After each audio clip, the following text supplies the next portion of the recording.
Hi everybody and welcome to un moment débile avec Squeezie épisode 4. Genre tu parles anglais. Ta gueule.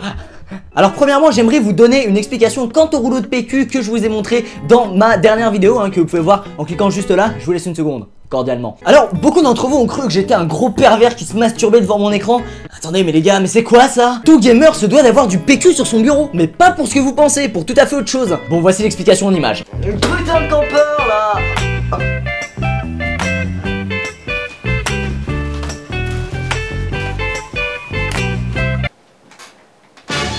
La technique du gros rageur. Et encore, j'ai pas la dernière technologie. Certains gamers vont encore plus loin que le PQ. Putain là. D'ailleurs, je pense que cette petite enceinte pourrait faire l'objet d'une pub de la part de l'entreprise Boulkes. Tu en as marre de ce genre de mec sur ta droite? Oui, j'en ai marre. Tu veux une solution? Oui. Tu es sûr? Oui. Vraiment? Mais oui, putain, donne-moi une solution. Ouais, déjà tu me parles mieux, ok? Tiens, connard. Yes, tu les mets et t'entends plus rien. Oh, c'est magique. Mais j'ai tout de même trouvé une fonction très utile avec cette petite enceinte portative, à savoir cacher ces bruits lorsqu'on va aux toilettes. Alors avant j'utilisais une boîte à meux. Oh, ça fait du bien. Oh ouais. Dieu soit loué. Et j'utilise désormais ce petit truc. Alors autant dire que parfois les gens ont des doutes, c'est suspect quand même. C'est à dire qu'on s'attend plutôt à ça en ouvrant la porte des toilettes. C'est quoi ça? Qu'est-ce qui se passe?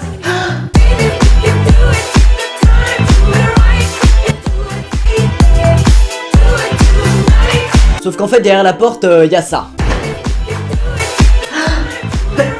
Tu écoutes de la musique pour cacher tes proutes? Tu veux voir ma bite?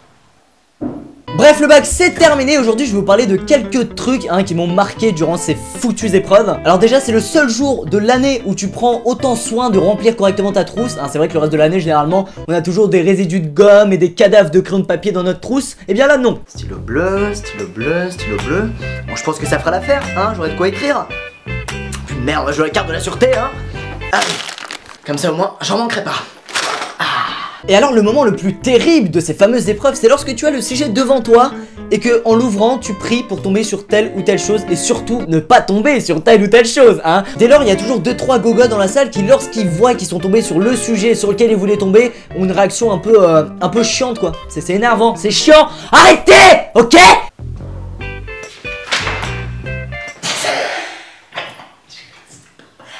C'est bon, j'ai mon bac. Je connais. Et tout à l'opposé, tu retrouves certains candidats qui, eux, sont vraiment en dépression totale en découvrant un sujet qu'ils n'ont pas révisé. Il y a même des catastrophes qui peuvent arriver, ça c'est... on sait pas, Thibaut non Thibaut. Pour ma part, quand j'ai découvert le sujet de philo, j'ai eu une réaction proche de celle-ci. Bonne chance, je me casse. Par contre, autant vous dire qu'en découvrant le sujet de maths, j'ai presque réagi comme ça. La folie. Oh.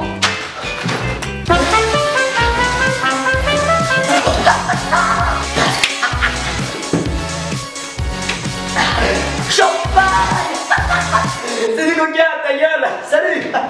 La vidéo what the fuck du jour, c'est quelqu'un qui a, je pense, sacrément ragé sur FIFA. Et c'est quelqu'un, quand il rage, il insulte pas, il fait pas des choses comme ça, il pisse sur son jeu. Tout va bien.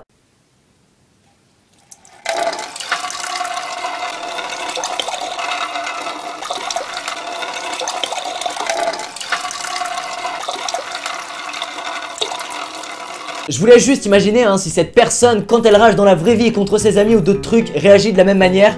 On obtient des trucs plutôt chelous quand même. Lucas, regarde la super nouvelle barre au chocolat que j'ai acheté avec du caramel nappé de pépites de chocolat.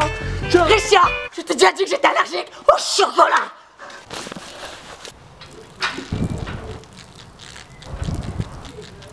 Mais tu pisses violet.